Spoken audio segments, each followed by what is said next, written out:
telefone. Instalou, traca. Ah, meu Deus, quebrou o telefone. Ai, Jesus. Não pode, tu enfiou todo dentro da boca. Tu tá doido? O bicho já tá só o resto. Tava comendo celular. Ah, ó, eu faço assim, ele pensa que eu tô brincando com ele, ou limpando o telefone. Tu é doido, homem? Agora bota aí de novo, vai, pra ele ver se... Não. Vai, pra ver se ele come.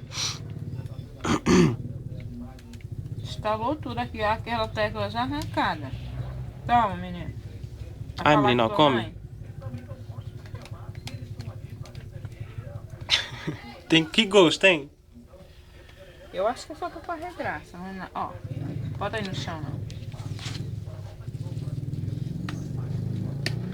Ele vai comer a minha perna, não. Eu não gosto. Ele enfiou as unhas outro dia que ficou o buraco. Faça uma ligação, vá. Digita aí o número. Vá, digite. Tu. Alô? Alô?